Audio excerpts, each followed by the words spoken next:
welcome back to my channel. Thank you so much for being here, and I really do appreciate your time. Today I am going to be giving my commentary, my thoughts, my opinion on this whole situation with Amber Rose speaking at the Republican convention on this past weekend. Everyone has something to say about it. A lot of people are upset at her, but I have seen some people giving her props, speaking on the fact that they respect that she's being honest about her opinion. I just want to say, first and foremost, I am apolitical. I am the sort of person where if anything, I identify as a conspiracy theorist. I think much of it is all manipulation. It's all propaganda, whether it's the right or the left, whether it's the Democrats or the Republicans. Everybody has an agenda. Everybody has their bottom line. Nothing is about democracy. Nothing is about what's going to help the actual American citizens. We are not the priority. Our country is ruled by capitalism, and the mighty dollar rules everything ultimately. So I am never going to be the sort of person that will endorse either president or either side, because I think a lot of it is nonsense. So that's personally how I felt on the topic. With that being said, I'm going to play a bit of Amber's speech. My whole world revolves around providing for my children, keeping them safe, and giving them an opportunity for a better life. That's something that unites all American parents. Whether we're Republicans, Democrats, conservatives, or liberals, we all want a better country for our children. But I'm here tonight to tell you, no matter your political background, that the best chance we have to give our babies a better life is to elect Donald Trump President of the United States. Now, you may be wondering why I'm up here telling you this. I'm no politician, and I don't want to be. But I do care about the truth. And the truth is that the media has lied to us about Donald Trump.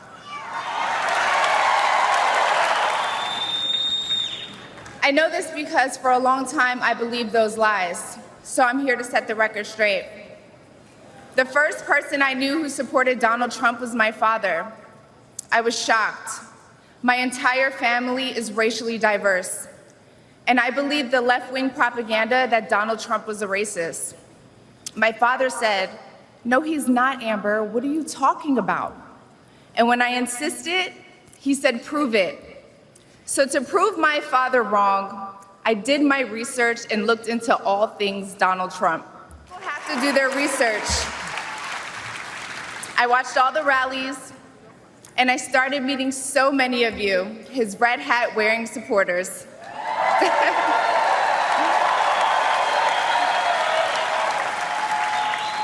I realized Donald Trump and his supporters don't care if you're black, white, gay, or straight. It's all love. And that's when it hit me. These are my people. This is where I belong. So you just heard her speech. And what she basically was saying that she, like many people, have been taught and given certain ideas and messaging. She brought into the propaganda surrounding Trump specifically, and him being a racist liar that's, oh, he's going to destroy the whole world. He's going to be the cause of the downfall of society as we know it, right? The typical rhetoric that you hear from Good Morning America, CNN. Her dad was the one who encouraged her to look deeper, and she realized that Trump is not who the media in general portrays him as.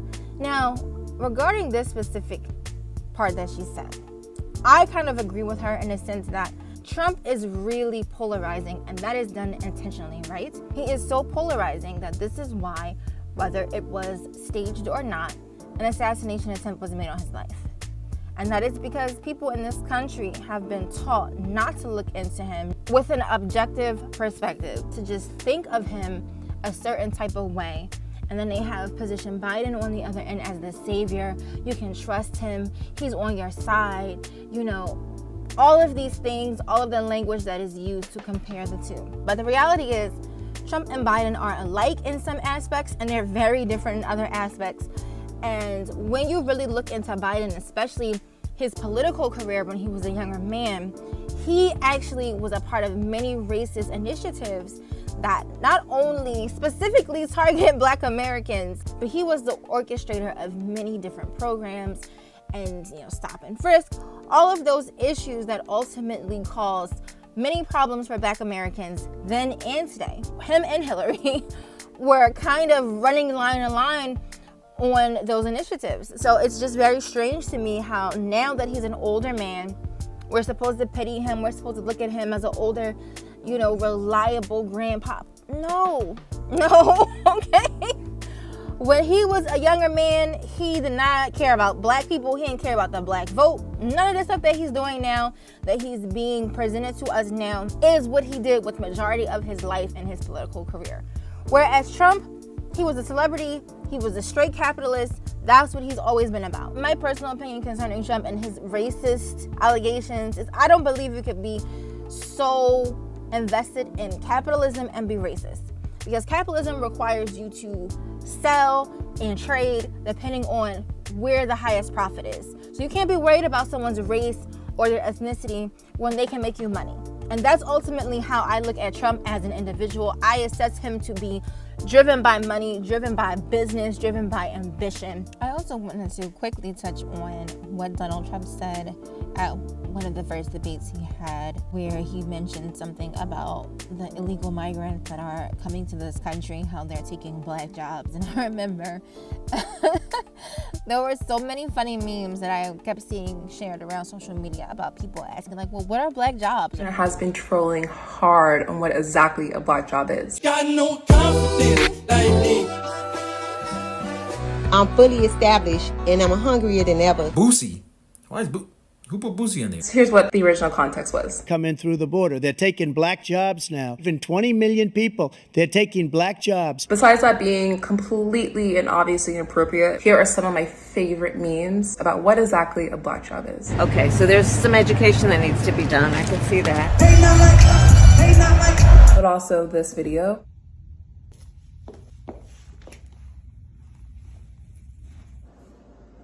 And my favorite, because he's on there. Let me know, because I'm looking for a job. And I just remember thinking to myself, oh my God, like, y'all know exactly what he means. Like, y'all know what he meant. I understand you may not like the way he said it, but y'all know exactly what this man meant when he said black jobs. And this is what Dr. Umar clarifies perfectly on her Breakfast Club. Take a listen. The migrants are here for 3 reasons. Replace us at the polls, replace us at the low-end industry jobs, right? See, when Donald Trump said during the debate that Joe Biden is taking black jobs and giving them to migrants, he was correct. Although he didn't say it because he cared about us, but he's right. When people say, what do you mean by black jobs? Get out your bougie feelings and deal with the reality. 1/3 of black men have a felony. So there's a lot of jobs they will never qualify for. They are mostly what? Essential workers, warehouse, trucking, security. And a lot of those jobs are going to who? The migrants. So that's what he meant by black jobs. We got to stop being so sensitive and look at the reality of it. Now, concerning Amber Rose and like a lot of the comments people have been making on social media, bringing up the fact that she said that she was not black or she doesn't identify as black on the College Hill show. The whole thing she had, the back and forth she had with Jocelyn Hernandez. My feelings on that is she's not black. When you look at Amber Rose, she's not a black woman. I've never processed her as a black woman, even when she came out with Kanye West and he had her all over the place. I never saw, oh, this is a fellow black woman. I always looked at her as, oh, she's some mixed girl, right? I'm the sort of black person who does make the distinction when it comes to biracial people, especially if they do not phenotypically look black. Because we understand that if you don't phenotypically look black, you're definitely not going to have the black experience. You're going to have another type of experience. So that's why I don't believe she identifies as black.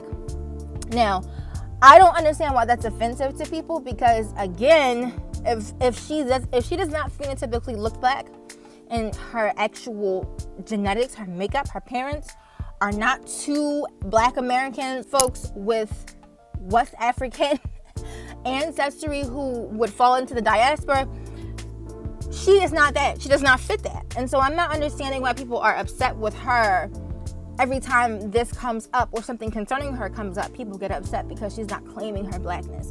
I will never understand why black people are so invested in other biracial people claiming their blackness. It is ridiculous and it doesn't make any sense. And it's actually detrimental to us because every time you see black people claiming a biracial person, what that does is it permits the media and other establishments to say, okay, well, since this person is black, we want that version of black. We don't want you phenotypically looking black people.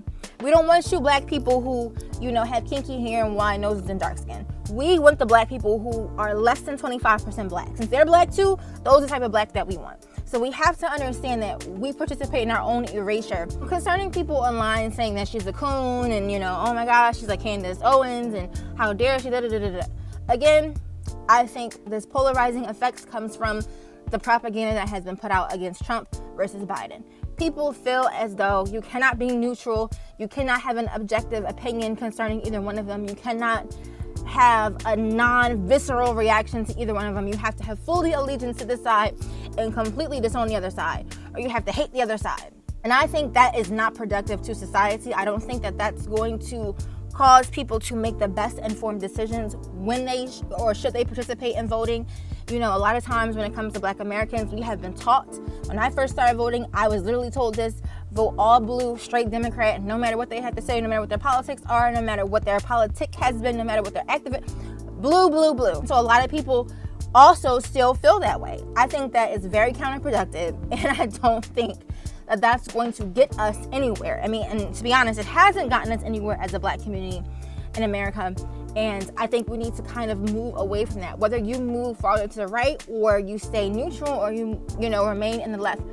However it is, I think more black Americans do need to start voting based off of what is very important to them in their personal lives, because we cannot vote based off of our race. We can't.